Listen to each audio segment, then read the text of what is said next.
Sunday. Oh, okay. Just double check. And I'm going to go over some of the questions just to refresh your brains. And hopefully it'll encourage you guys to feel comfortable taking it after class, because I'm going to try and end class early tonight and give you guys about an hour to take that if you want to. Because I know some people took advantage of that last week and the grades were better. So I'm going to try and do that again. Thank you.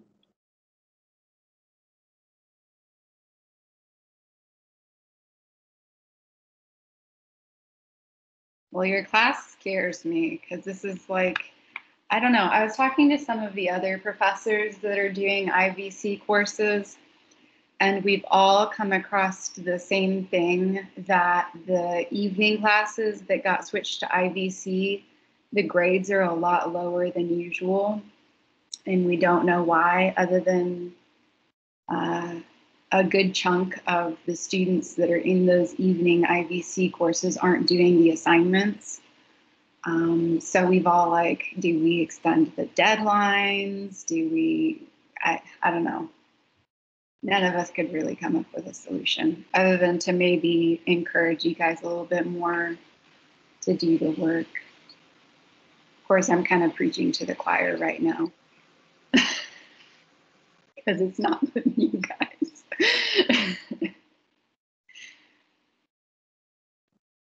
Well, we appreciate any help you can give us. No. I'm like, maybe if I like go over the stuff that's going to be on the quiz, maybe then you'll be more willing to take it. I don't know.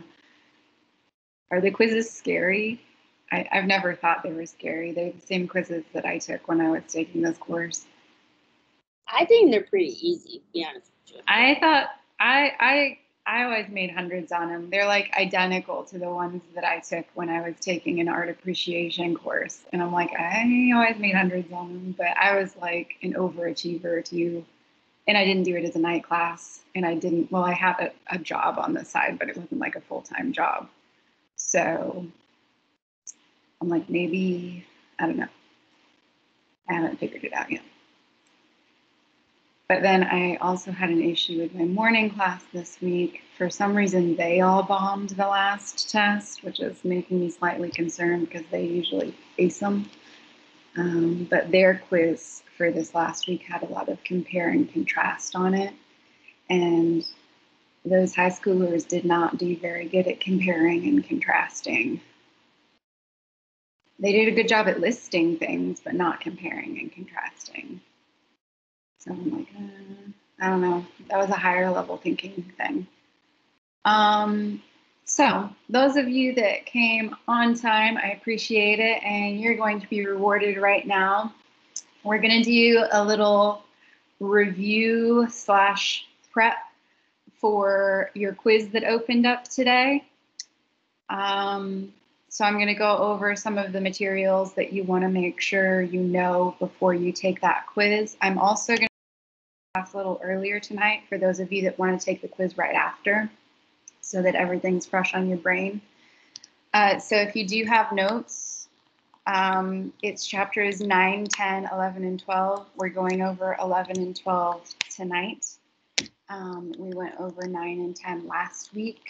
So if you do have notes, you might want to like make a little annotation or highlight the sections that I'm going to be kind of telling you are pretty much on the quiz that you're going to be taking. Once again, that quiz opens today and it will be open until Sunday at midnight. So make sure to get that done in a timely manner and hopefully ace it. But things that you need to know for that quiz. First off, you need to know what Jacques-Louis Daguerre called his technology that he invented. Does anyone remember what he called his technology? Here's a hint, he named it after himself. Daguerreotype. Daguerreotype, yeah. I always felt like if you were going to name something after yourself, you might be a little vain. I don't know.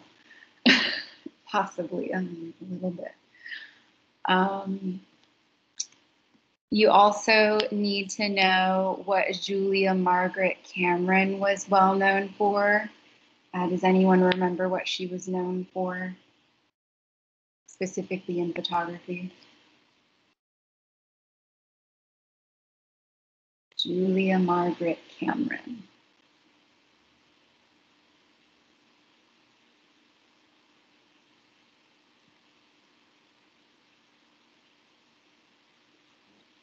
Can you say that question again? Sorry. It's fine. I figured someone didn't catch it. So Julia Margaret Cameron, what is she well known for with photography? She did a specific thing. Hello. Hey, Eric. How you been? Liliana, do you know?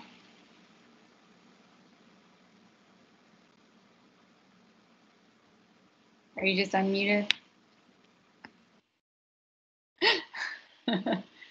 Okay, so you're gonna want to know what she did because it's gonna be on the list. She produced sensitive portraits of women and children. She did, and she also did a lot of close-ups. So she primarily did a lot of women and children photographs. She also played with the light and darks in photographs, exposure time, and close-ups. What is Edward Muybridge known for?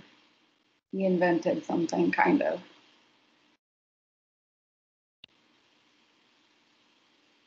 Wasn't he the one who took photos of the Great Depression?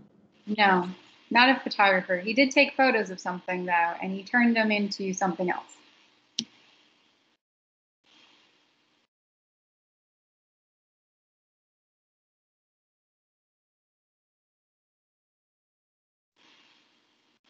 Here's a hint. It had to do with a bet.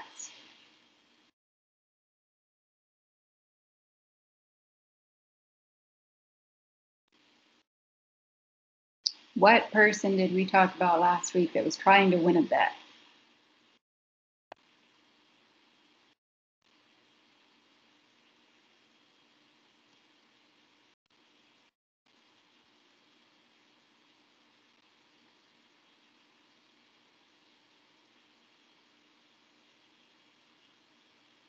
I'll let you guys ruminate on that because it's going to be on a test.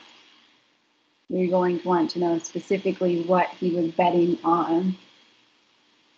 And it is under the film section. You're also going to need to know what Salvador Dali is really well known for. He's a surrealist artist. We also talked about him in the film section. There's several definitions that we're going to be covering tonight that you're going to need to know the definition and an example. A lot of times when we have the short answer questions, I noticed that a bunch of you only answer half of the question. So, for example, if there's a question that says define and give an example, a bunch of you guys just define it and you don't give an example, or vice versa. Make sure on those short answer questions that you're doing both parts, because if you're not, you're going to get counted off on points. You're going to need to know what a storyboard is used for, particularly in films, and you're going to need an example of a film that uses a storyboard. Does anyone remember what a storyboard is? It's one of your vocab words from last week.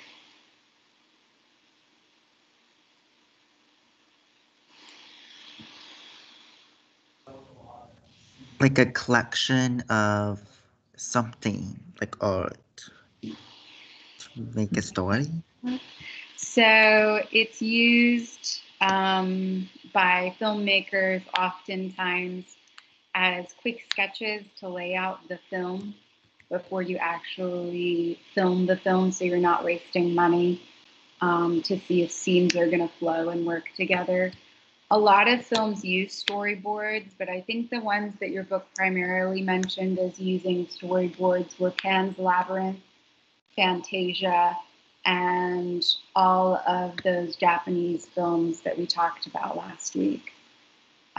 You're going to need to know what a montage is, and specifically how Sergei Eisenstein used a montage in his film.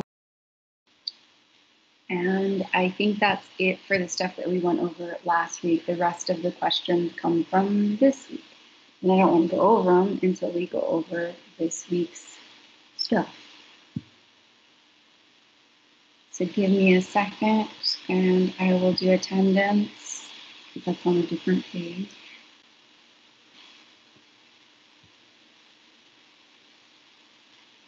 How is everyone doing today, by the way? Good? Better than ever. I know I'm having a pretty good day. And I hope everyone else is too. Good for now. We have a good turnout for this evening.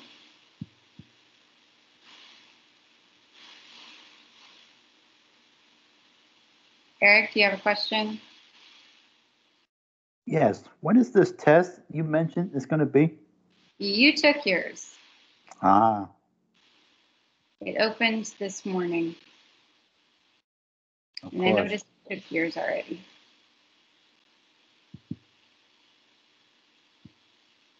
Forget I asked. No, it's fine. I know. Okay. Attendance is done. Almost everyone is here. We are missing a couple, but that's okay. So this evening, we are going to be going over graphic design and sculptures. We're going to start off with graphic design, and then we'll probably take a brief break and go to sculpture. But like I said, I'm going to try and get this evening's lesson done quickly so that you'll hopefully be motivated to go ahead and take your quiz tonight, and you'll have time to take your quiz tonight.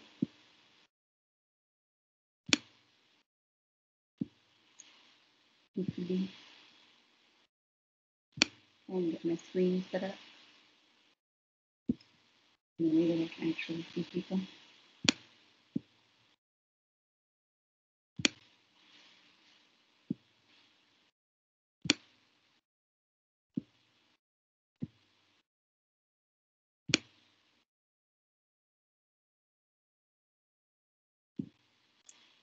Okay, so sorry about that. Had to get situated.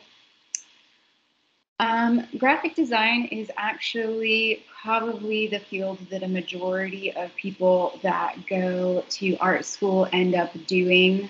There's a lot of job possibilities with graphic design. You don't have to try and be the 1 in a million person to make it in the art world. With graphic design, almost every major company has a graphic design team working for them, and those are all artists that are trained and went to art school to learn things like color theory and composition. And they then apply those theories and ideas that they learned in the context of trying to make money for a business. So graphic design is primarily about designing things for companies as far as logos and typesettings and things like that. So some of the key terms that we are going to come across, the one that you're going to make sure to really understand, that you need to understand, is typography. You're going to want to know typography. There's a heads up there. But some of the key terms that you're going to run across in this section as we go through it are typography. Typography is the technique of composing printed materials with letters. So basically, typography is understanding different fonts, different letters, and different designs for logos is pretty much what typography is. So if you can remember, fonts for typography are a way of writing with fonts, then you're on the right track with typography. It is what it sounds like, pretty much. Serif is Roman lettering, such as Times New Roman's lettering, and sans serif is without the italic parts, so it's basically Arial font. So serif is Times New Roman, sans serif is not Times New Roman, it's Arial. A logo is a trademark used by companies such as McDonald's with their M, or Starbucks with their little lady. And a title sequence are the graphics that are found at the very beginning of a movie or film. And it usually is the type. So at the beginning of a film, on certain films or TV shows, they'll kind of show who's going to be in the movie or on that show at the beginning of the film. That is a title sequence. Oftentimes, the title sequence will set the tone for the movie that will follow. And a title sequence is created by graphic design teams, as well as directors.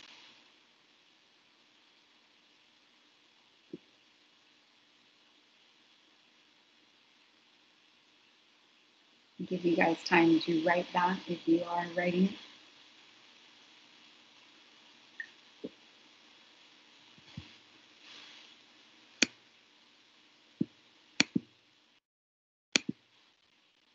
I'll also do what I did last week and put it in the chat.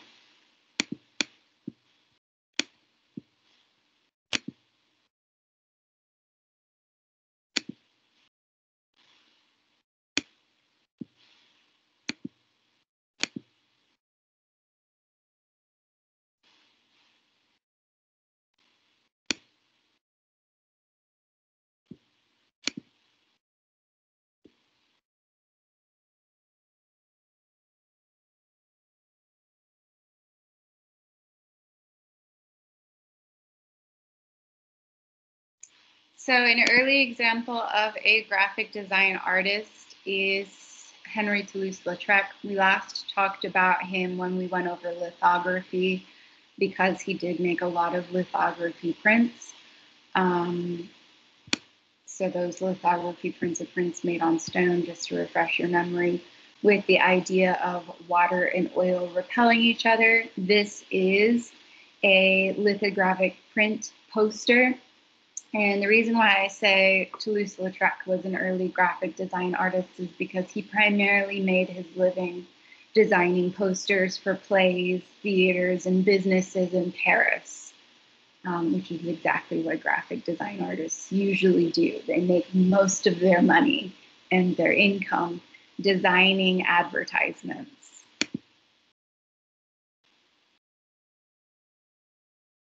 And this is the third time today that I've talked about Toulouse-Lautrec. That's kind of interesting. That's not happened before. Because I've taught 3 different kinds of lessons today, and he's popped up 3 times. He's not my favorite person, so. He's from the favorite time period of mine, but he's not my favorite artist in that time period. So like I said, graphic design is usually the most lucrative art form. If you are going to art school, most of the times you'll end up being a graphic design artist. Especially if you move to a big city, you might try for a while to make it in a gallery or make it selling your own personal artworks. But oftentimes you'll have to get a main job at a graphic design company, and then your side gig will be making your own personal art to try and sell and make it into galleries. And I know Brock was asking me about that last week, so I thought I'd elaborate a little bit more on it.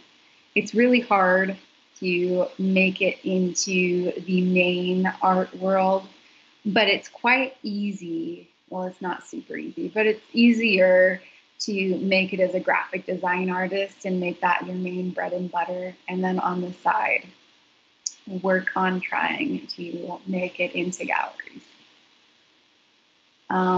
So like I said, almost every major company will have a graphic design team. We see graphic design every day. The different Google search bars that Google does every day, if you have ever noticed, Google changes the theme of their search bar quite often. It's their Google graphic design team that comes up with those designs. Occasionally, they do interactive graphic design, little Google search bars. This is one from Halloween. It played a game a few years ago where you could like hunt ghosts with the cat. Interactive graphic design is very popular today, and we'll be talking about it again later on. So it's not just flat advertisements anymore. Now we also make use of technologies to make them interactive. And then, of course, the idea of using typography and understanding typography and the idea of using different colors to attract people's attention is really important for graphic design artists.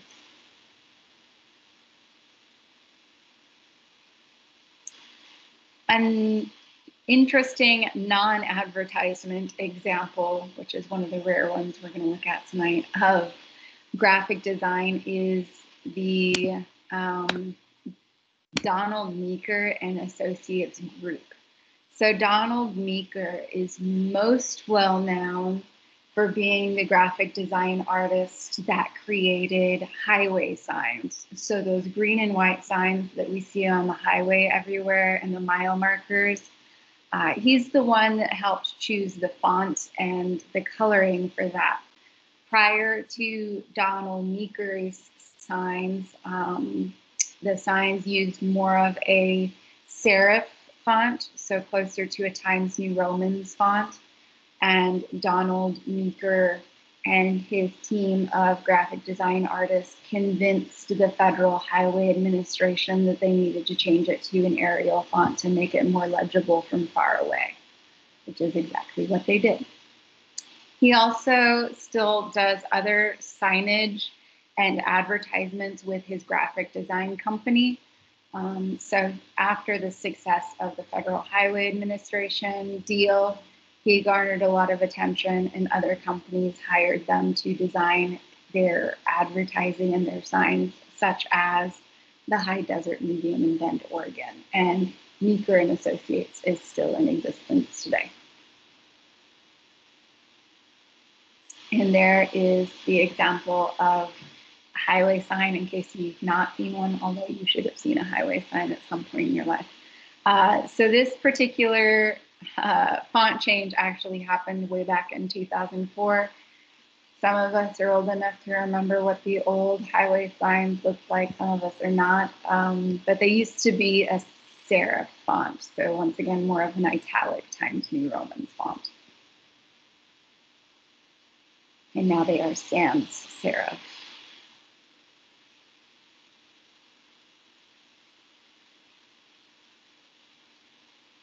So a fun little thing that I like to do with this one, by the way, this is the art installation of Heidi Cody's American Alphabet. So this is an art piece.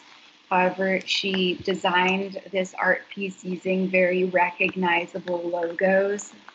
But once again, you got to be a little bit older to recognize some of these because the logos have been updated with time. That's the other thing, is that graphic design companies will oftentimes update logos to suit newer generations' tastes. But those of us that are older, let's see what we can pick out in Heidi Cody's alphabet. Does anyone know what the A is from?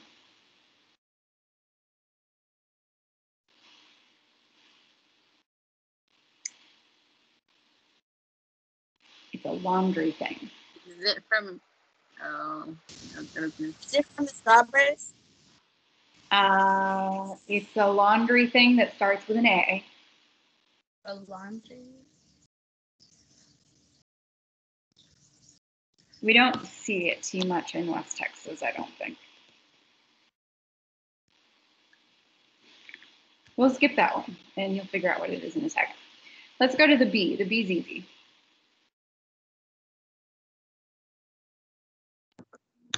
Is that the bubble gum? Bubblicious bubblegum, yes. C is super easy. That's easy. Coke. No. Campbell soup. Campbell's soup. D is a little bit harder. That's a dish soap. It starts Dawn. with E. Dawn, yeah. E. Ego. Ego, yep. F. Chip. It's a chip. Yeah, it's a chip brand.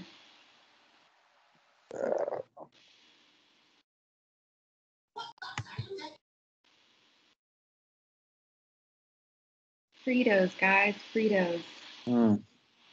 The G is a drink. That's an old logo, though. Isn't it a chocolate? No, G is not a chocolate. G is a drink. Is it all Gatorade drink? That one's the old Gatorade logo, yeah. N, or no, that's an H, sorry. I don't remember what the H is.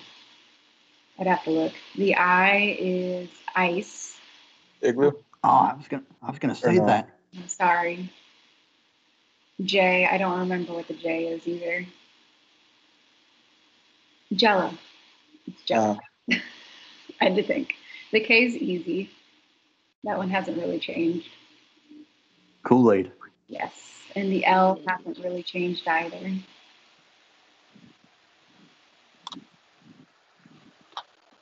It's a cleaning thing that kind of Lysol. Lysol, yeah, like all the stores are out of it now. But here's the rest of them here. I can't remember what it is. Hebrew National. I wouldn't remember that. I don't think I've ever bought that brand. But she chose this back in 2000 with very relevant brand logos that anyone that shops at a supermarket would probably recognize. I always forget that the Q is Q-tip because I don't usually buy Q-tips. And then the T is Tide, I think. Yeah, and the Tide logo's changed. And I don't think Extra Flat is in existence anymore. And Zest has been updated. The V8's still pretty similar. But yeah, that also kind of shows you how logos can be updated and changed over time now too. Usually with every new generation, the logos will be updated on brands, companies, and other things. But yeah, this was an art installation. It's a bunch of light boxes that are the same size. So there's lights coming from behind. And she made the American alphabet with American companies.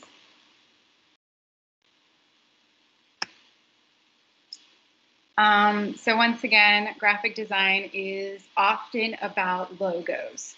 So logos are very easy ways to identify companies, such as Apple with their Apple logo. The Disney logo's changed from that one already. Coca-Cola is pretty much the same still. UPS is the same. Starbucks is still the same. But you get it. They change. But they'd never changed too much to where you wouldn't be able to recognize them still. Thank God. One brand that is very well known for having a logo is Louis Vuitton. Their logo has existed since 1854. Recently, the high-end brand has been partnering with really relevant contemporary artists to do special artist collaborations, and occasionally they'll let the artists play with the logos a little bit. So rather than sticking with their usual graphic design team and fashion team to try and figure out what trends to set, they give free reign to, well, not exactly entirely free reign, but they let contemporary artists change up the designs. Other stores have realized how popular this has become, and they have also started collaborating with artists. I know Coach just did one with Keith Haring and Basquiat, but they aren't really contemporary artists since they're both dead. Louis Vuitton works with artists that are still alive, and when they do this, they not only change the designs on the bags and the clothes, but they also do art installations. So the interesting thing that's happened is that they've taken fashion and fashion collectors, and they've also added in art and art collectors. So they're drawing on two crowds of people, both with a lot of money. Because probably if you're buying Louis Vuitton and you're buying art, you're probably pretty rich. And they've made these collector pieces that are highly sought after. They've also gained a lot of publicity with these graphic design decisions. Two recent collaborations that they've done are with the artists Kusama and Jeff Koons. We're going to look at what they decided to do with Louis Vuitton now. So Kusama, like I said, when they work with these contemporary artists, they not only change the designs on the bags and the clothes and the products, but they also create indoor what's called installations. An installation is an art piece that takes up an entire space. That's a vocabulary word that you're going to come across in the sculpture section tonight. But why not go ahead and introduce it now? So what they do is they transform the entire space. Kusama is very well known for doing fabric art with polka dots on it. And that is what we see translated into this space. This is the artist Kusama herself. Louis Vuitton will do a runway opening before these, basically making it like a gallery show, and only invite special people to the event. So making it, once again, very coveted and garnering a lot of media and social media attention. And they also not only change the interior of the space, but they also oftentimes change the exterior of the space.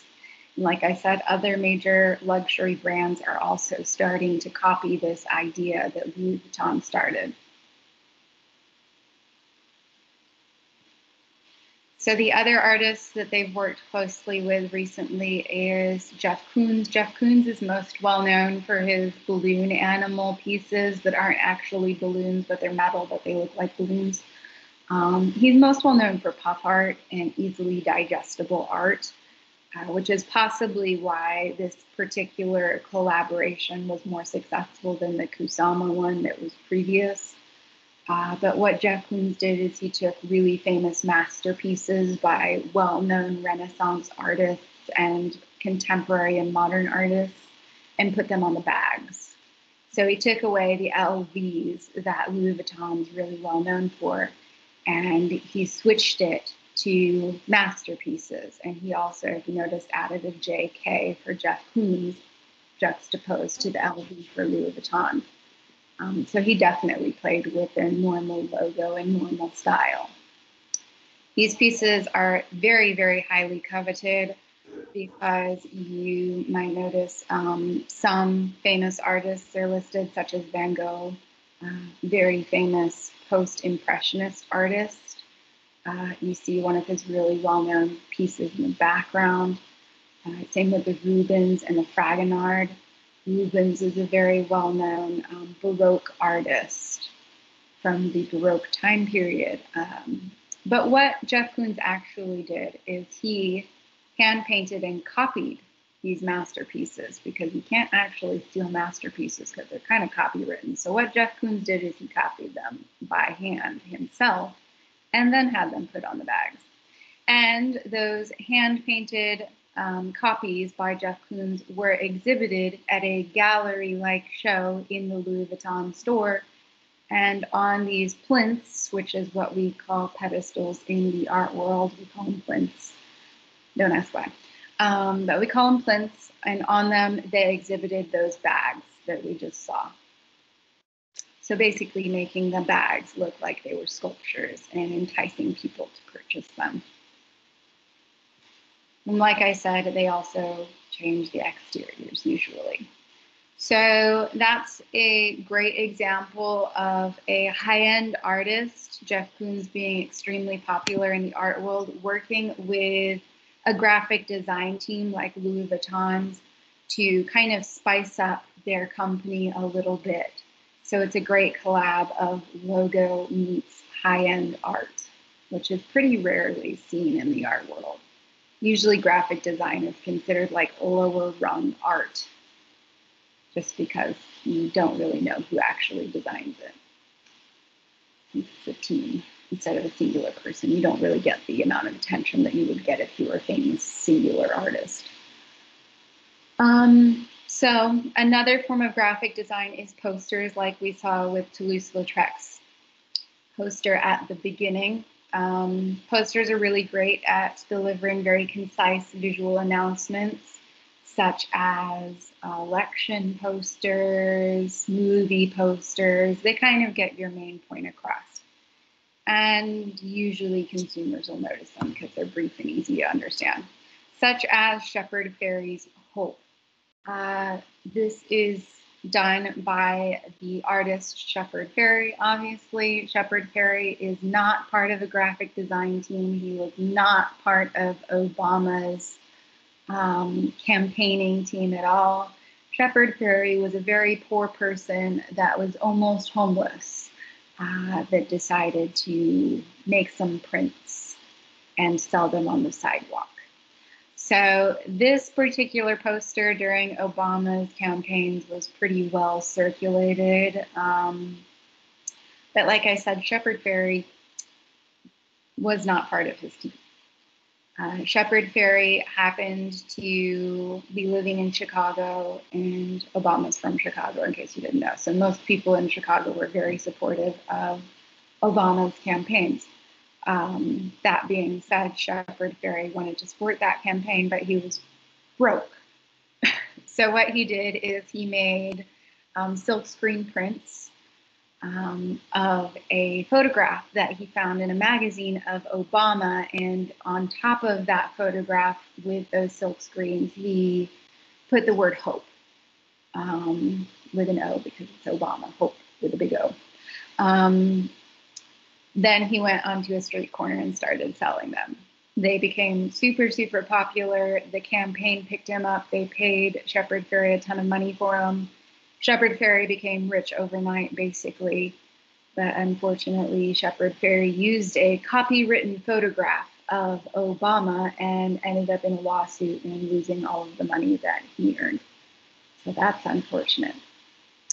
But he's a great example of a graphic design artist making posters to advertise something. In this case, it was advertising for Obama's campaign.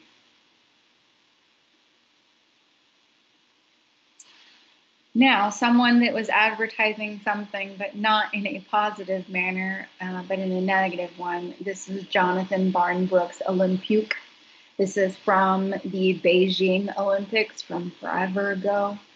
But Jonathan Barnbrook was so aggravated with the Olympics that year because of the large amount of advertisements shown that he decided to design an app on Apple phones that you can no longer get today, by the way, so don't look.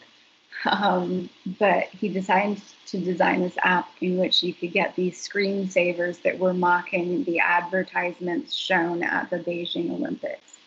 Not only was he frustrated with the amount of advertisements shown, but he was also aggravated with the fact that these athletes were shown endorsing these products. For example, Michael Phelps shown drinking a ton of Coca-Cola. His argument, Jonathan Barnbrook's argument, was that Michael Phelps probably was not drinking a ton of Coca-Cola, that he was paid to advertise that product, which is almost false advertisement, at least in Barnbrook's eyes. So he was irritated with those advertisements for that specific reason. This is one of that series from Olympique. This particular one is called Drowning in Advertising, and I'm sure you can figure out the sport and the company that he was irritated with on this one. Anyone want to take a guess? What company is that? Coca-Cola. Yeah, and what sport is it? Coca-Cola. What's the sport? Swimming. Swimming. So swimming and Coca-Cola. Yeah. And he is also, once again, making a note on the fact that there are way too many advertisements in the Olympics, which I agree. There are a lot of advertisements in the Olympics. Okay, our last bit, I do believe for this section, is a title sequence. No, we have a little bit more after this. I remember now. I don't remember what else there was, but only another one after this. So a title sequence, like I said at the beginning, when we were going over key terms, is oftentimes found at the beginning of films and TV shows. It's the point in time when they say who's in the film or who's in the TV show. There's really a lot of like images of like people, ideas, music. The most well-known, I think for me at least, growing up, title sequence was the Full House title sequence, when they showed the images of every one of the main characters in the show. That's a title sequence. But we're going to be looking at a bit of a darker toned title sequence tonight. We're going to be looking at the title sequence of Kyle Cooper's Seven. And we'll watch it, and then I'll ask you some questions about what you think that film is probably about. If you have seen that film, you can tell us about it. That's fine. I have actually never seen it, but I have seen this title sequence a lot. Many, many times. Too many times, possibly.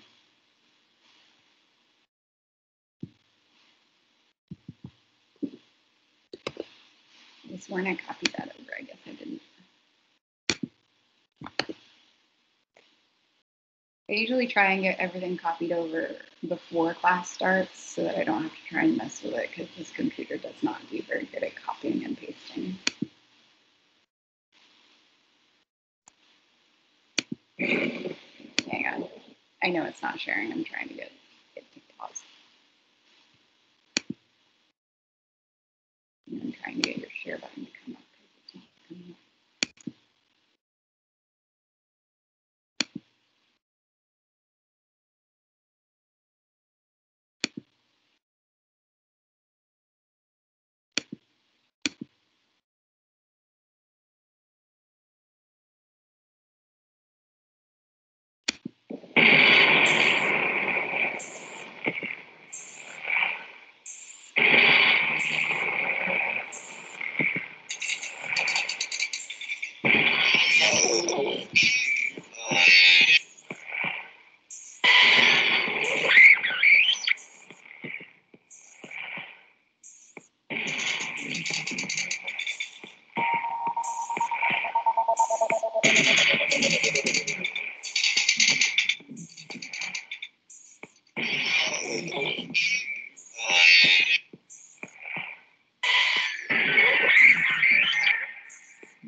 Okay, and that was the title sequence of the movie Seven. What do you guys think after watching that title sequence that film is possibly about? Some kind of horror or thriller. Yeah. So a suspense film or a thriller film. Yeah, exactly. were you enticed to watch the rest of that film had it continued playing and I didn't stop it? Would you have wanted to watch? No way. Definitely not. Why? I would. Yes. I don't like horror I movies. was, You don't I was like kind of just We're annoyed by Halloween the season. music. horror? It's like a suspense film. We are in Halloween season. Yeah. Yes. Say yes. I always think it looks good, but I don't know. It's only like on things that you have to pay for, so that's the main reason I haven't watched it. Otherwise, I would watch it. But it's not on Netflix or Hulu or anything like that. You have to pay for it, and I'm not about to pay for it. Sorry. I don't like paying for really old films to watch them. But yeah, so you understood. Sorry, what? It's in Amazon. Yeah, but you got to pay for it. Oh. Yeah, I looked just a second ago because I always check every time I teach this lesson to see if it's like somewhere. But you have to pay for it, even with Amazon Prime. But you understood with the sounds and the brief images, which by the way was montage, what the theme of the film was probably going to be like, which is exactly what a title sequence should do if done correctly. It should not only show you who's in the movie and who directed it, but give you an idea of what's to come with the show or film. I mean, I guess Full House does a good job too to make you feel happy.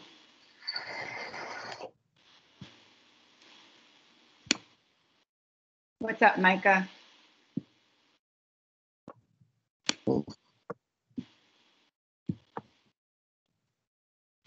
So we only have one last thing that falls under graphic design, and it is something that is on your test, so you might want to pay attention. And that is biophilia. Biophilia was an app that the very old and outdated music artist Bjork released. Bjork is what, like a Scandinavian, or she's Icelandic. She's an Icelandic music artist that was really popular in like the 90s or the 2000s. I can't remember. I think it was the 90s though. But she decided that instead of releasing her new album on what would have been a CD at that time, instead of releasing it on a CD or on a vinyl, that she would release it in an app format. And the way the app was set up is that to get to the next song, you had to play a game and you had to beat the game. And as you beat the different levels, you would get new songs. And eventually, once you got through all the levels, you would have the entire album. She did this in 2011. So it's an interactive form of graphic design. An entire team was hired to create those games and create those levels. So video game designers are also falling under this graphic design section of this art field. She did a app release again with Christmas that year. The Christmas one you used to be able to get, but I think 2 years ago they finally took it off the App Store, but it was free. You can technically still get her album, but you have to pay for it, and I wouldn't pay for it if I were you. But the Christmas one was technically like a Christmas card. There were 4 rings, and each ring had a little bell or ornament or bauble that went around it in a circle. And depending on where you clicked on that bauble on the ring while it was spinning around, you could make different tones. The idea is that you would make it eventually play Jingle Bells, and then you would send the app off to someone else and it would play Jingle Bells for them. So another interactive form of graphic design. So it is a album that was released via an app prior to iTunes. Well, I mean, technically iTunes existed then. Any questions about graphic design?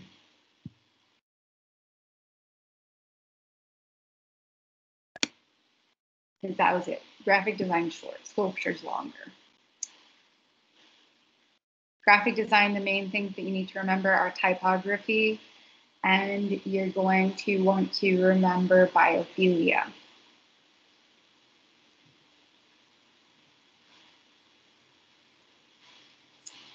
Okay.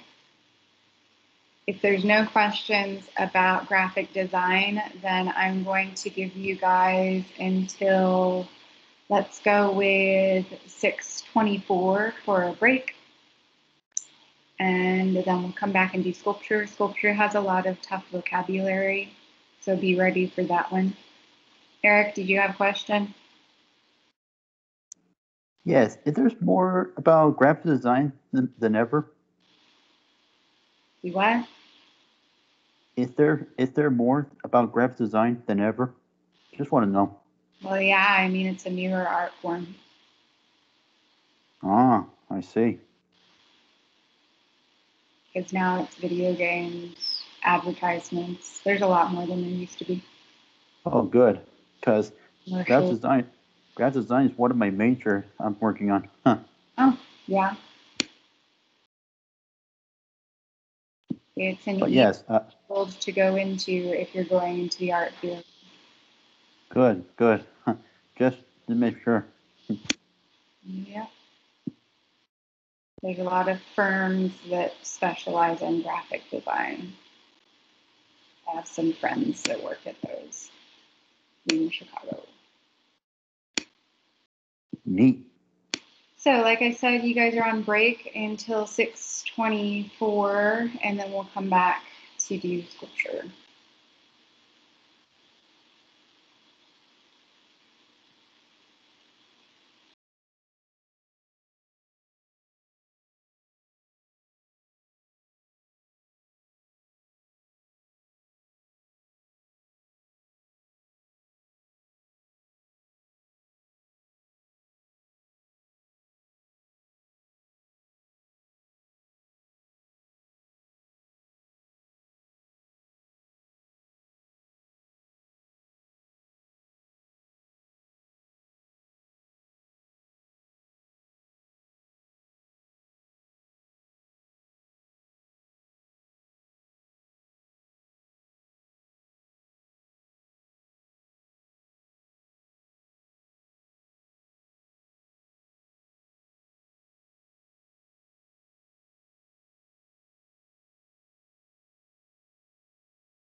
Okay, we should be back and ready to go on to sculpture. Like I mentioned, there's a lot more vocabulary with sculpture than there was with graphic design. So be prepared for that. And I'm going to I'm back. best at explaining the vocabulary as much as possible as we go through. So there's a lot of vocabulary at the beginning, and then I'm going to be going through examples of the different vocabulary words themselves.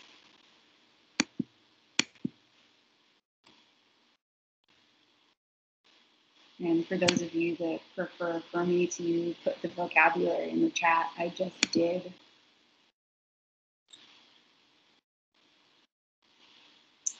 So the first term is freestanding. Once again, we are on to sculpture.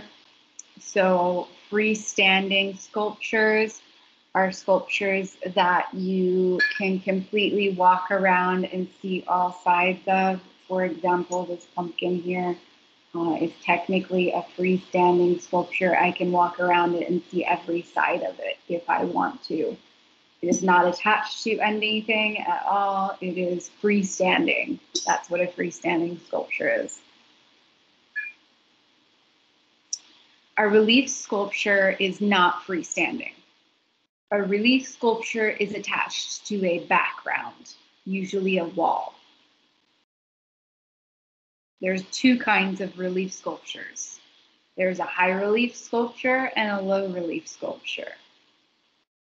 So once again, freestanding means that it is not attached to anything at all. It is freestanding, it is separate. You can see all sides of it and walk all around it. A relief sculpture is attached to something. You cannot walk around it. It's usually attached to a wall. Now there's two kinds of relief. Once again, are low and high relief. Low relief means that the sculpture only slightly projects from the background. For example, a coin. If you've ever looked at a coin, you might have noticed there's like a president's face on it. That face is slightly projecting from the background. So that coin and the face on it, the face in particular, is a low relief sculpture. The thing I like to do to differentiate between low and high relief sculptures is if it's halfway out of, well, actually, let me rephrase it. If it's less than halfway out of the background, then it's a low relief. If it's over halfway out of the background, it's a high relief. That's the easiest way for me to differentiate between low and high, is like I said, if it's less than halfway out of the background, it's a low relief. If it's over halfway out of the background and it's got like limbs sticking out that have been broken off because they're sticking out so far, it's probably a high relief. And we're going to be looking at different examples of those tonight. Modeling is when you add materials to something to create a sculpture. So modeling is using pliable things like clay. We're not talking about hard things. We're talking about things that you can mold. Things that you can mold are usually under the category of modeling. Once again, these terms are in the chat if you're still writing. But I'm going to go on to the rest of the vocabulary, which I will also put in the chat.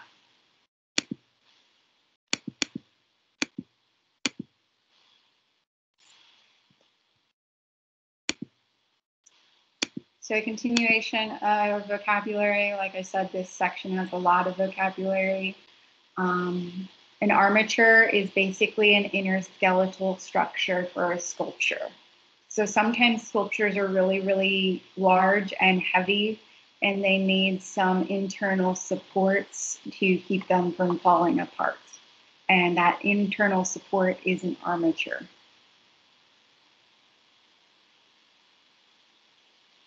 Substitution is substituting one material for another. For example, substituting bronze with marble, which is the exact example that we're going to look at later, and we're going to discuss why you might need to substitute those things later.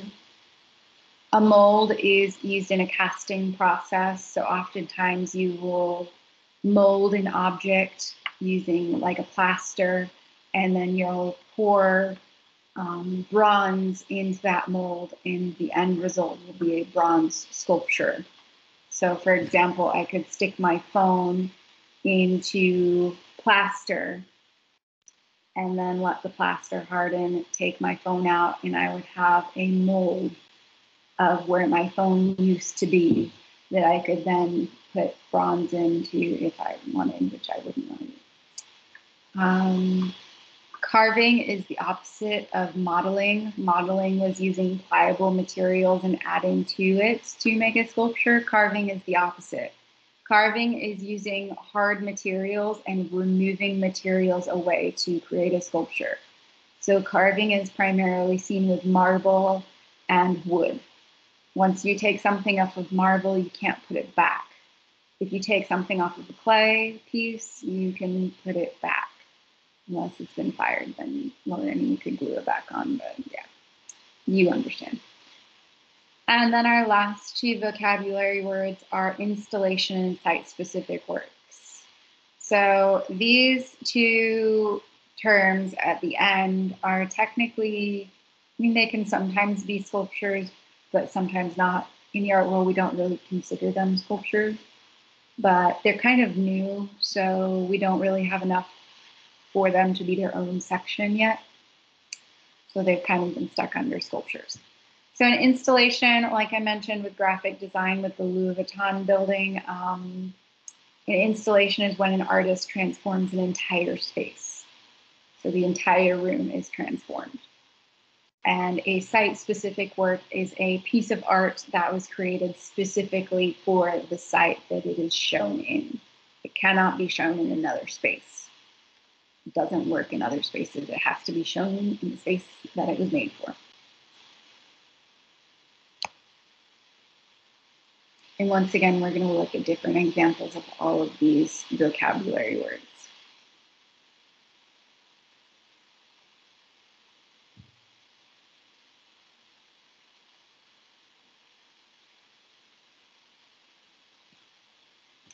So the first example we're going to look at is the example of a freestanding sculpture. Once again, a freestanding sculpture is a sculpture that is not attached to a wall or a background. It is freestanding by itself, and you can walk all the way around it, such as Martin Puryear's CFAO, which is a wooden sculpture made with carving.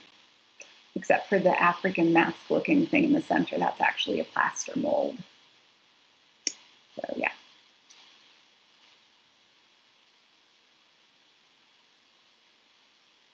Another example of a freestanding sculpture is Ladder for Booker T. Washington. We've looked at this one before. It's not attached to anything. You can walk all the way around it. Although the Fort Worth Modern does not like you to walk all the way around it, so I wouldn't recommend it.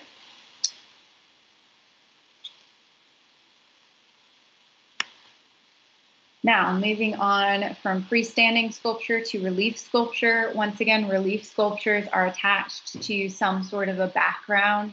In this case, that background is this stone here, but at the top, we can see a low relief carving, meaning stuff was removed, not added to this stone. And this stone is actually the Code of Hammurabi. So on the bottom part of this stone are cuneiform symbols. Cuneiform is the very first form of writing ever invented, in case someone was curious what that was.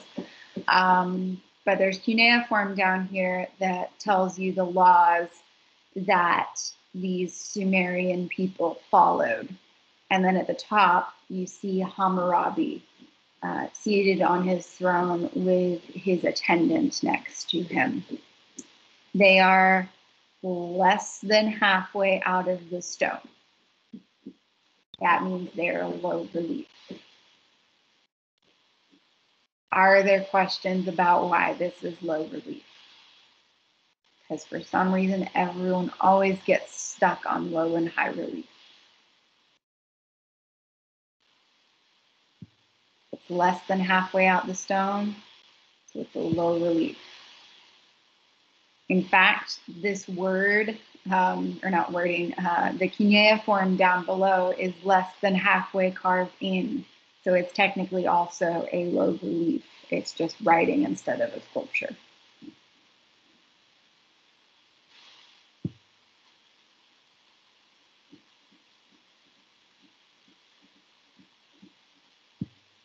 I'm trying to get to where I can see hands raised if someone does that.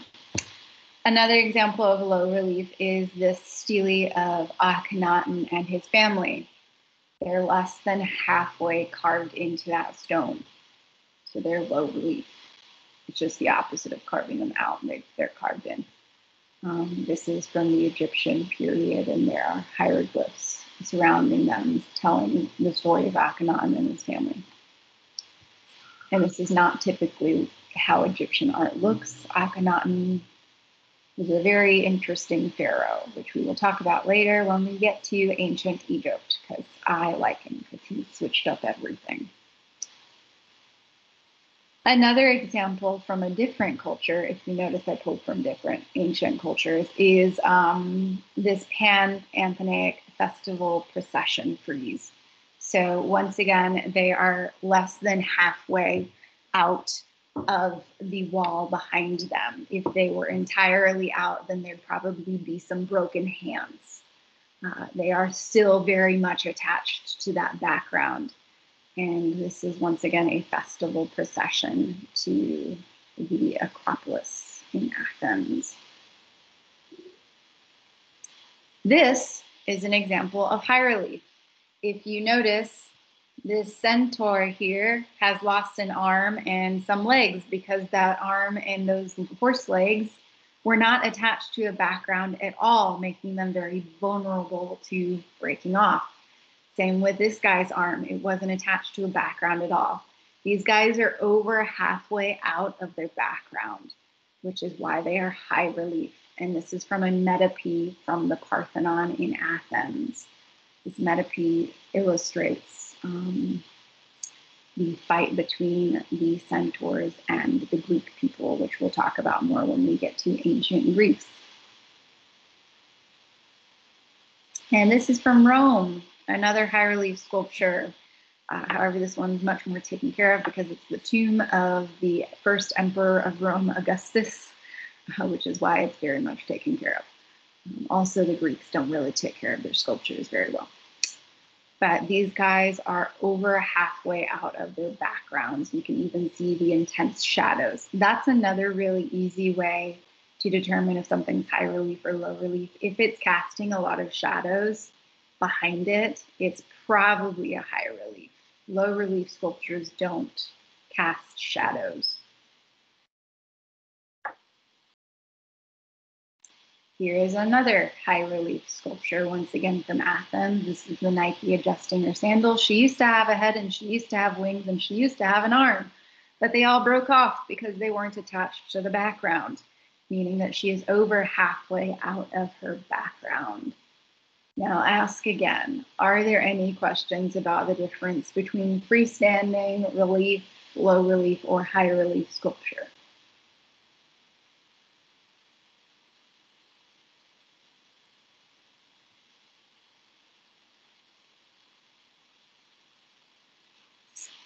Wow, that's the first time ever. There's always a question. Okay, we'll move on to modeling then. Modeling is when you're using pliable materials and adding more materials to it to model or mold an object, often seen with clay and porcelain.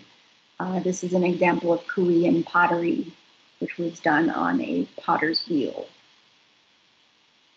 And I just love Korean pottery, it's so nice. The glazes are gorgeous. Another example of modeling is seen in ancient archaic Greek art. They used terracotta clay. Terracotta clay, very pliable material. You would add more clay to it and mold it and model it until you got the desired outcome.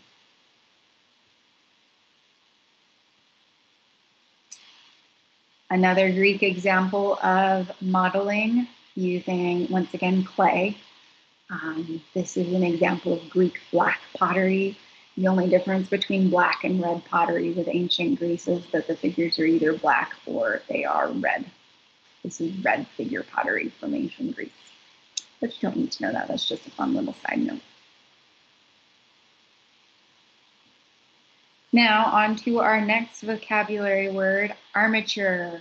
Armatures are internal skeletons inside of sculptures. They help support the objects and keep them a little bit more stable and less likely to break.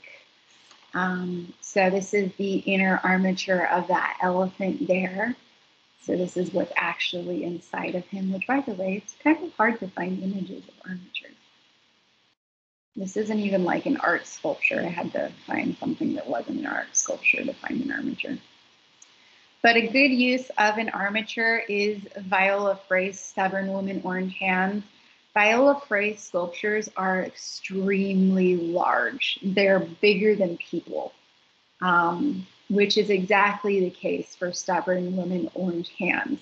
Because they're so large, they do need that internal support using metal inside of them to keep them steady and to keep them from breaking and falling apart. So it just stabilizes the sculptures a little bit more when you have an armature inside. Armatures are a more modern technique, though. Ancient sculptures didn't have armatures, which is possibly why a lot of them are broken. But yeah, it's because it uses metal, and metal is kind of a newer thing for people. Now on to our next term, which is casting. Casting is when you make a mold, which is what this is here in the background. You'll make a mold and then you will pour in whatever you're planning on making your sculpture with inside of that mold and let it harden and set. This is a casting slip is what they used here to make this one. A casting slip is kind of, it's a type of clay. So they poured that liquid, viscous version of clay inside of that mold, and then they let it harden. And once it was hardened, they took the mold apart, which you can kind of see the joints in those little holes on the side. Typically, there'd be metal inserted in those holes, and you would connect the metal pieces together to make sure it was really secure. But once it's dry, you can take it out of the mold, and you can make a bunch of copies. That's the main reason why artists would use casting, is similar to printmaking. You can make a lot of copies. Copies are good because it means you can sell more. We even use casting, funny enough, to make toilets Toilets are made of porcelain, in case you didn't know. And the toilet companies, such as Kohler, will hire artists to make molds and glaze those toilets. Funny enough, the ceramics studio head at UTPB used to work for Kohler, and he used to make toilet molds and the glazes that go on the toilets, and he stole some of the molds, so we have some toilet molds in his studio. Substitution is when you substitute one material for another. A great example of substitution is seen with Greek art. Originally, all Greek sculptures would have been made in bronze from the classical period, such as this charioteer. However, if you're familiar with history, the Roman Empire will eventually take over Greece. And when they take over Greece, they needed that bronze for armor and weapons. So what they did is they made copies of the bronze statues in marble and substituted the bronze for marble and then melted down the original bronze sculptures for armor and weapons. So oftentimes, ancient Greek art, if it's in marble, it's probably a copy, more likely than not. And you can definitely always tell a Roman copy from a Greek original if it has some stupid little stump or tree in the background. Bronze is very light in comparison to marble. Because bronze is lighter and it's hollow inside, you don't need braces such as a tree or the thing in between his legs there. However, when the Romans made these copies, they had to make some supports for the marble because it was a lot heavier than the bronze was, and it's not hollow. So all of those tree stumps and rocks that you see on ancient marble statues are a great indicator that it is actually a Roman copy of a Greek bronze. So this originally was done in bronze and it was substituted with marble. This also was originally done in bronze and was substituted in marble. And you can tell because he has that dumb little rock block standing on his other side, which would not have originally been there. They had to put it there to support his knee and that other leg. Now, this is the complicated one. This is the lost wax casting method. And there's a reason why it's lost, because it's complicated. We don't usually do it anymore because it's complicated. Because it's complicated, we're going to watch a video because things with lots of steps, I'm not very good at remembering. If you remember lithography, we had to watch a video for that one. If there's more than like 3 steps to it, I'm probably not going to remember it. Lost wax casting method is done for bronze sculptures. And it was originally invented by the ancient Egyptians and Greeks and used by them for their bronze sculptures. The issue that I have with the lost wax casting method is that it kind of defeats the purpose of making a mold in the sense that you end up breaking your mold in the process. And there's just better ways to make molds these days than to end up having to constantly remake it over and over and over again. So most artists don't really do lost wax casting method anymore because, yeah, you'll understand when we watch this video that at the end result, you end up breaking your mold and not being able to use it again.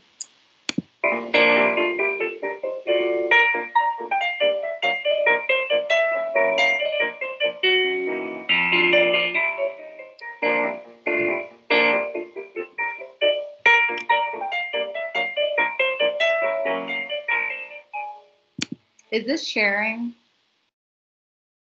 Because it looks on my end like it's not. Yeah, It's it's sharing. It is. Okay, just making sure. Much of what we know about the culture of ancient civilizations is through depictions that survive in their bronze sculpture.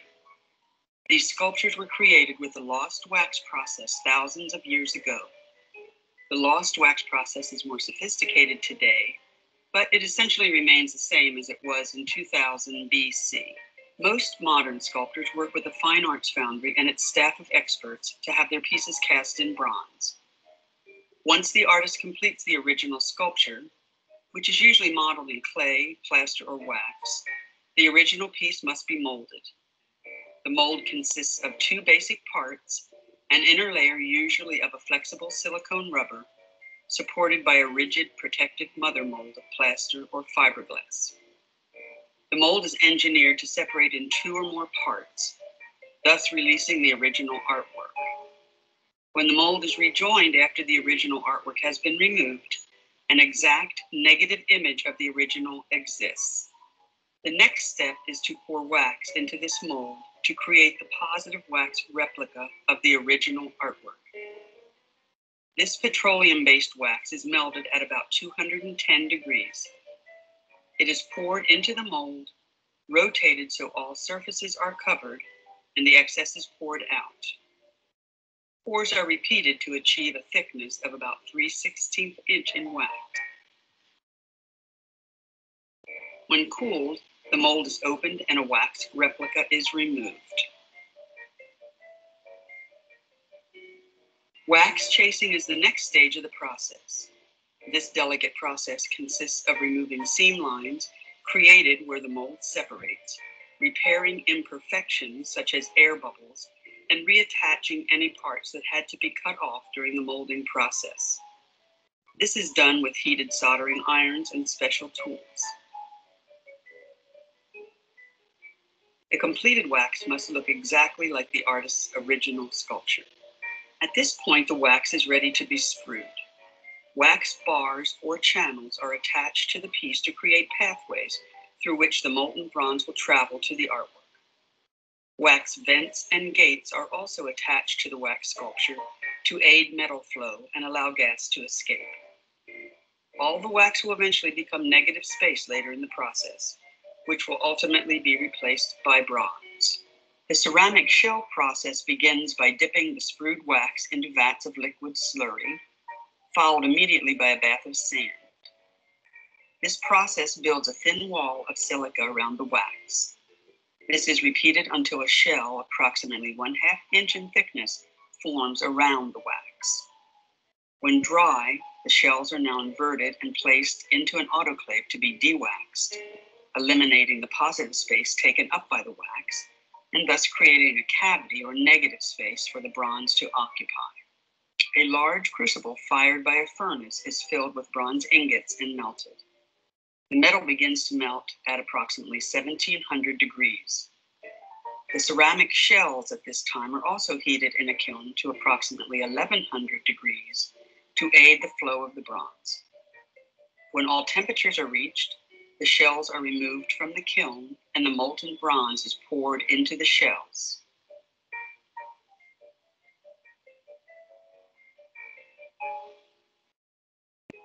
When cool enough to handle, hammers and chisels are used to knock the shell off of the solidified metal.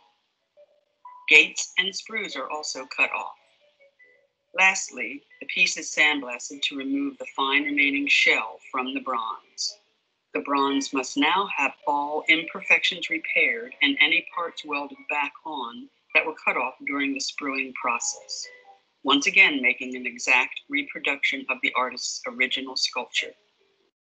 Pneumatic tools are used to recreate these subtle surfaces. So, like I said, there's a lot of different steps.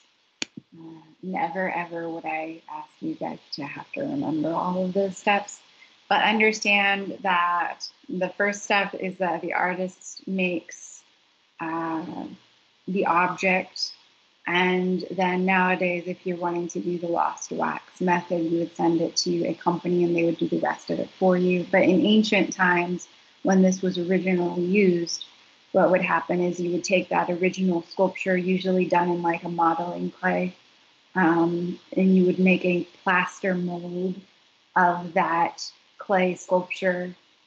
Then you would use that clay mold, or not clay mold, the plaster mold, and you would fill it with wax and let that wax harden. Then you'd take the wax out, and you would make a ceramic shell around that wax and then melt that wax out of it. So it's a lot of steps just to get a ceramic shell. The reason being is that you cannot heat plaster up to the heat temperature that bronze needs to be heated to pour into a mold. You have to use a particular material such as ceramics that can withstand that temperature heat. Melted is the main reason why you would use the lost wax casting method. But like I said, it's called lost for a reason. Not many people do it these days. You can if you want to, I guess. Some people do. There's my sharing button.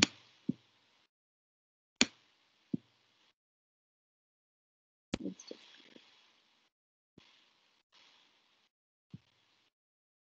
I would like to share.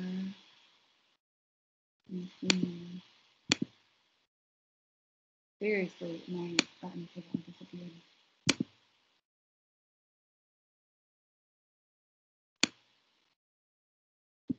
Let's see. Will it come up? Yes.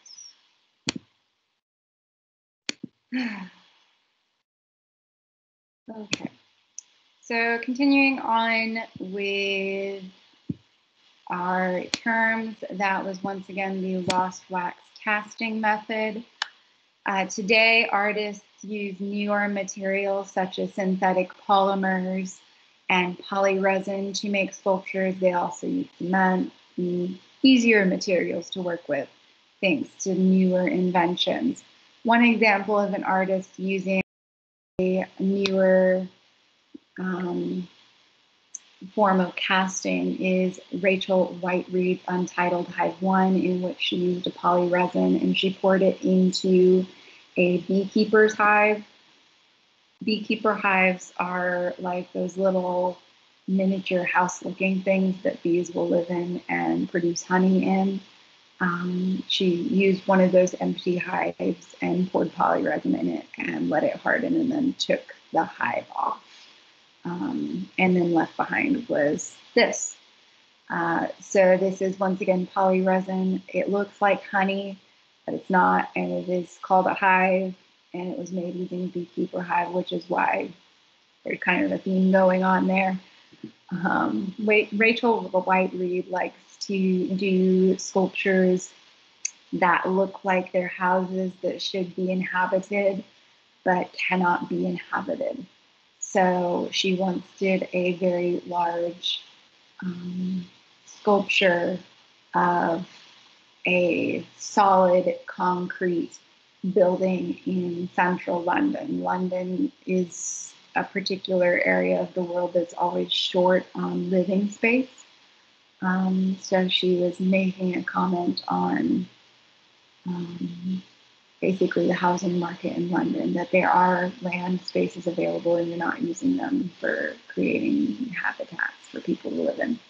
So she made a solid concrete house, and solid concrete as in there were no doors or windows for you to get into it. But that's another example of someone using a newer material to make a sculpture. So opposite of modeling is carving. Carving is chiseling and removing mass from something in order to make a sculpture. These are Michelangelo's Awakening Slaves. They are given the title Awakening Slaves by modern people, not by Michelangelo. These are actually Michelangelo's unfinished sculptures, meaning that he died before he could finish them. And that makes it sound like he died an untimely death. He lived to be in his 80s. So he lived a long life, but he didn't get to finish these sculptures because he was too busy painting things for a pope. But the way Michelangelo saw things is he would go to the marble quarries and he would look at a piece of marble and he would visualize what he could make with that marble. And he always said that there were people fighting to be released from the marble, which is why they're called awakening slaves. They're still slaves to the marble that they're stuck in. But once again, carving is chiseling materials in order to make your sculpture. Another material that is associated with carving is jade, as well as wood. Wood is more malleable than marble and jade are, though, because it can kind of be bent. So newer sculptures use metal a lot of times, and welding. Welding is a newer implementation in the art field. The first artist to make use of, well, he's not the first artist, he's the first well-known artist to make use of welding, and that is Julio Gonzalez. This is his woman. So you can see a woman sitting and her head's up here and she's got some hair. This is made using welding. This is a construction, meaning that you're assembling different materials together and putting them together. In this particular case, using welding. This is another example of an artist using welding to put together different materials to construct his sculpture. This is Melvin Edwards. Melvin Edwards is a really popular contemporary artist from Texas, which we don't get to say very much in the art world. Unfortunately, there's not very many really well-known, famous contemporary artists that come from our state. Melvin Edwards likes to reference not only Texas history, which we'll see later on when we look at a different one of his. He did an installation using barbed wire, but he also is an African American, and he likes to play on the motifs of slavery with his sculptures. So these are supposed to be representing animal heads that you would see if you were in the home of a hunter, possibly mounted on a wall. However, they're made using chains and hooks and things like that. So kinetic sculpture is sculpture that moves. The last time we talked about a kinetic artist, it was Alexander Calder and his mobiles. These mobiles are not mechanized. They react to the wind and they move. Kinetic sculpture is artwork that moves. And we are going to watch a little bit of Theo Jansen and his creations. Theo Jansen is a bit interesting. I've seen his creations before, which is what he calls them. He considers them to be living things that he has created, so that's why it's a little interesting. And they also react to the wind. And we'll watch a little bit of this TED Talk. Let me share it really fast. Or not, because the computer's moving really slow.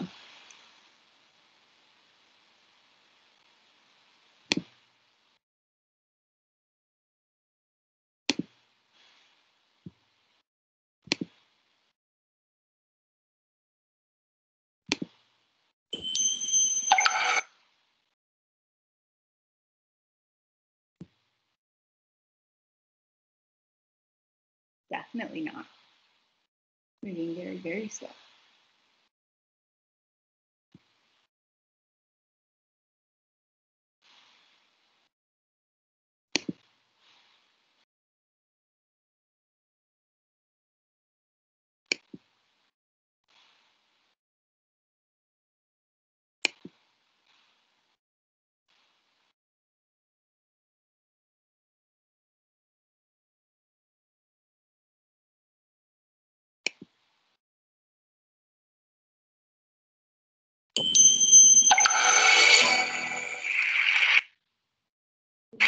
I would like to tell you about a project which has started about 16 years ago, and it's about making new forms of life. And these are made of this kind of tube, electricity tube, we call it in Holland. And we can start a film about that, and we can see a little bit backwards in time. Eventually, these beasts are going to live in herds on the beaches. Theo Jansen is working hard on this evolution. I want to put this forms of life on the beaches, and they should survive over there on their own in the future. Learning to live on their own, and it will take a couple of more years to let them walk on their own. The mechanical beasts will not get their energy from food, but from the wind. The wind will move feathers on their back, which will drive their feet. The beast walks sideways on the wet sand of the beach with its nose pointed into the wind. As soon as it walks into either the rolling surf or the dry sand, it stops and walks in the opposite direction. Evolution has generated many species.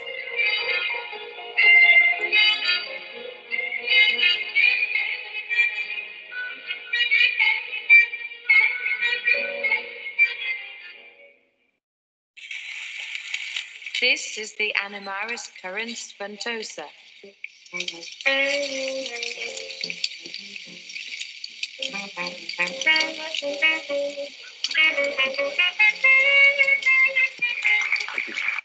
But you get the idea. It's moving sculpture. Sculpture that moves completely on its own is what kinetic sculptures are.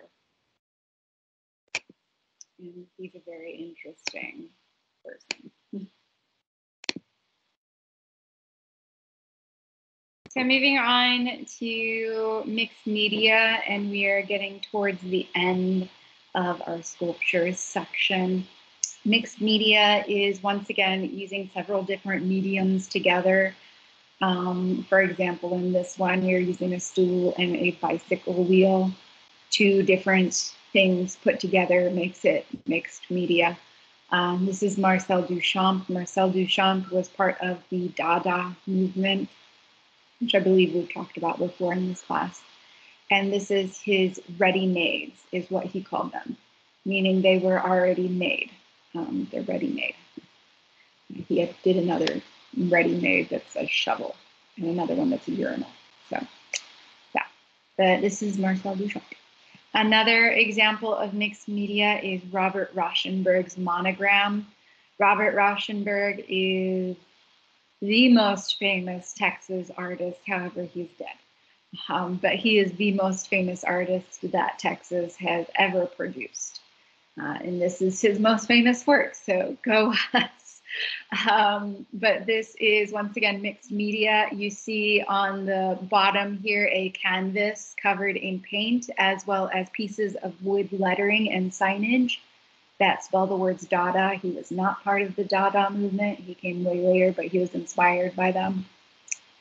And then, of course, on top of that canvas is a stuffed ram covered in paint and surrounded by a rubber tire, both of which he found in the local dumpster. But yeah, that's a great example of mixed media sculptures. Both of these are. These very, very different, interesting mediums combined together to make their sculptures.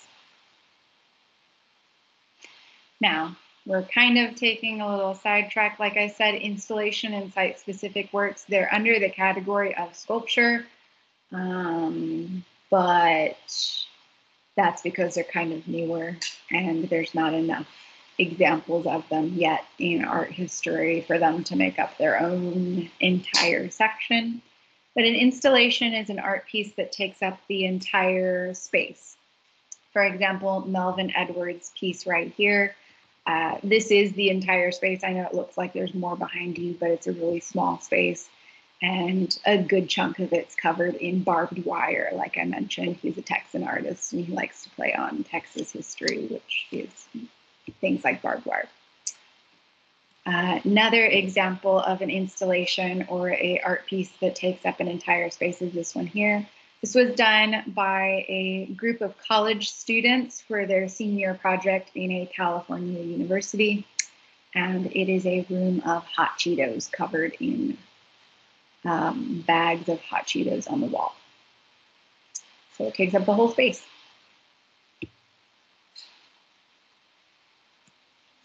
And another example of an installation is The Key in the Hand by Shiota, sorry. This was done for the Japanese pavilion in one of the Venice Biennales. A biennale is an art show that happens every 2 years, and Venice has one in which artists go and, well, basically it's the Olympics of the art world. Every country will send an artist to represent them, and in the end, there will be a winning country selected. Usually it's Japan or Germany.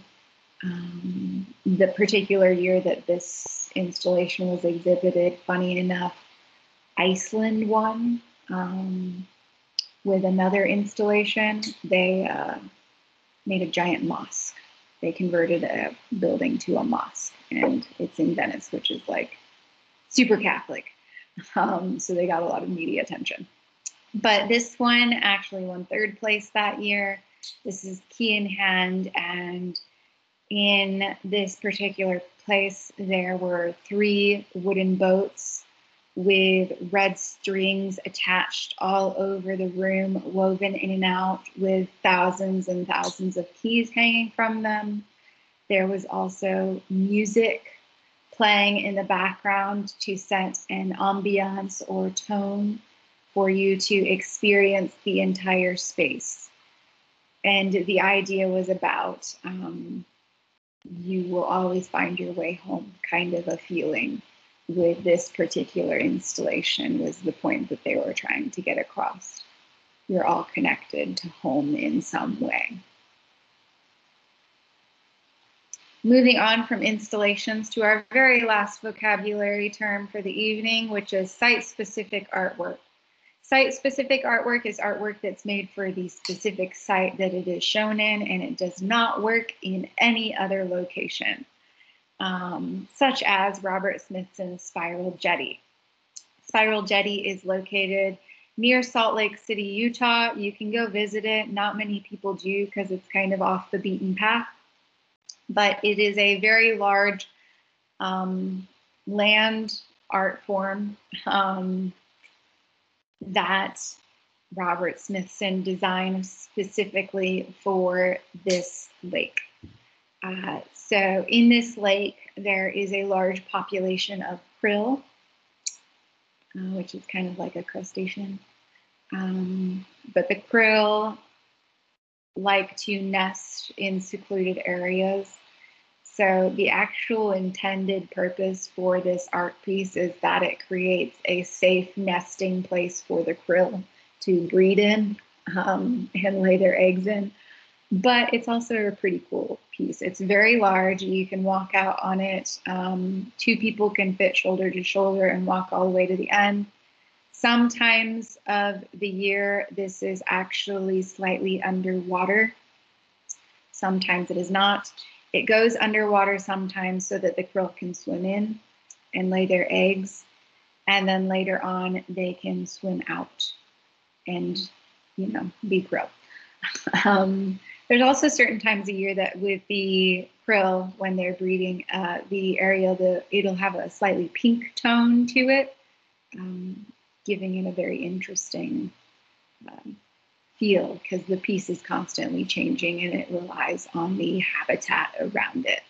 So it exists within the ecosystem in this lake, and it helps continue that ecosystem rather than hurting it. We're going to look at a site-specific work in a second that's going to hurt the environment. So we'll start with this one, the good one. This is Jean-Claude and Christot's wrapping of a really famous bridge. But what they did is they measured fabric pieces. Well, first they measured the bridge, and then they made the fabric pieces in the size to wrap this bridge. So this bridge is entirely wrapped with a very large singular piece of fabric, one piece of fabric, whole bridge covered. So very site specific. This particular piece of fabric was specifically made for this singular bridge. This is another Jean-Claude and Christo. This is the one that kind of messed with the environmental ecosystem. This is when they wrapped the Florida Keys. They're known for wrapping objects in fabric is what their deal is. And this is where they wrapped the Florida Keys in pink fabric. Unfortunately, this particular piece was leading to a lot of fish dying. So it was only up for a couple of days. But each particular piece of fabric was measured to fit each particular key. So this piece of fabric would not fit on this other key up here.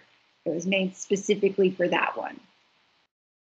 So once again, site specific is made for that specific site. And our last site specific piece is another one that does not exist anymore. Well, actually it does exist, it's in storage. And that's Richard Serra's Tilted Arc. He did actually take it out of storage once for a retrospective, which was pretty cool to see. But Tilted Arc was made by Richard Serra for the courtyard of an office building. This office was wanting an art piece for their workers to enjoy, because oftentimes the workers would go out and eat lunch in the courtyard and they wanted them to have something interesting to look at. However, a majority of people started complaining when this went up because they now had to walk around a gigantic sculpture instead of directly through the courtyard, which added time to their travels, which they didn't appreciate. Also, it was removed because a lot of homeless people were using it as a shelter, and the business didn't like that. But this particular piece, Tilted Arc, was made specifically for that courtyard and measured specifically for that courtyard and designed for the company with the company in mind. So it doesn't really work as well or translate as well in other spaces. Like I said, he did bring it out for retrospective, but it was in a very sterile gallery and it just didn't translate. But yeah, any questions about sculpture?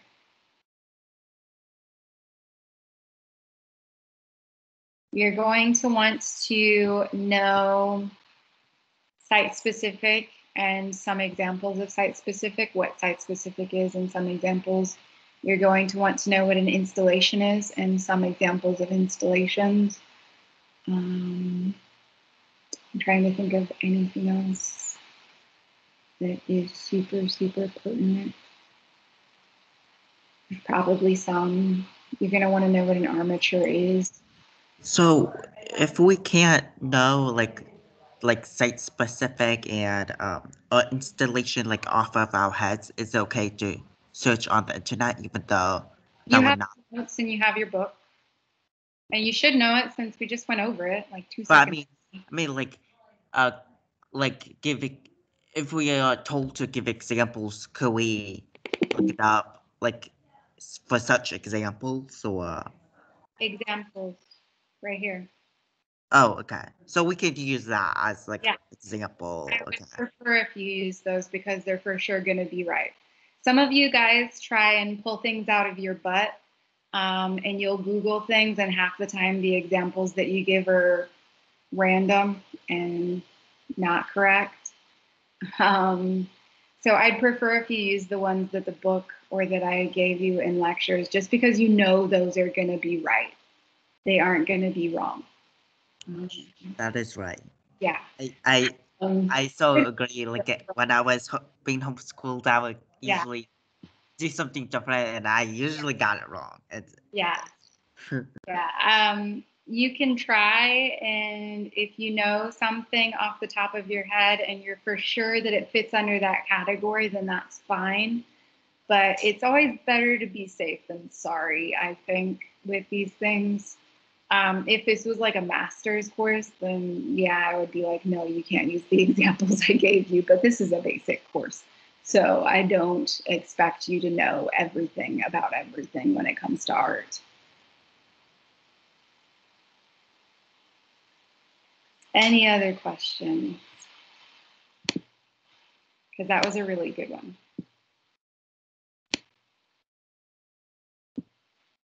And just heads up, because later on, like for example, with your final exam, if you guys are using Google on these tests, it'll ding you and let me know because it's considered cheating. So especially for your final exam, I would not expect to rely on that if you are doing that. Because I know that some of my early high school, college kids were doing that and they kept notifying me. Yeah, it's not going to be good on your final because I'll have to count it as cheating. But any other questions about anything at all? So will we have to like test, I mean, like study really hard to know like those terms, Well, especially in the final your exam? test, Brock, you get to use your notes and your book. And I don't test you over anything that we haven't covered in class. So it's not like it's something that's coming out of the blue. If this was a class in person, normally I would only let you use your notes and that's it. I wouldn't even give you access to the book. You wouldn't have access to the PowerPoints or the videos, and you definitely wouldn't have access to the internet if we were doing this in a normal setting.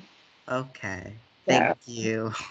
All right, I need to remember that if I do another one. You're getting a little bit of a leeway since this is online this time, but yeah, keep that in mind.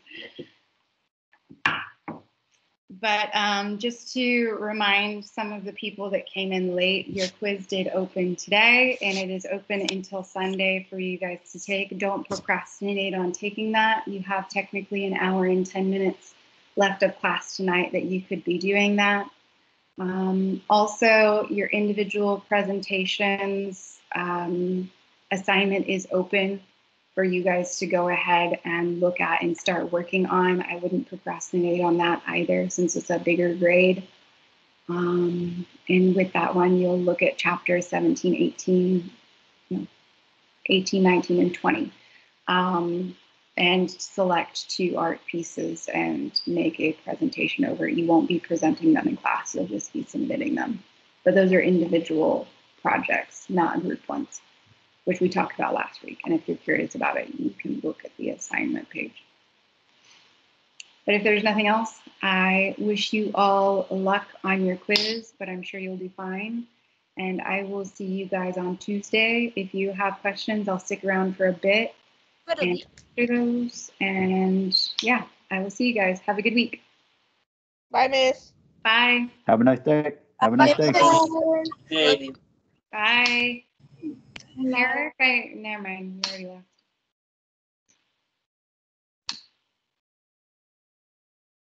Thank you. Bye. Have a good night. Bye. Thank you, guys. Have a good evening. Thank you for teaching. Thank you, Brock.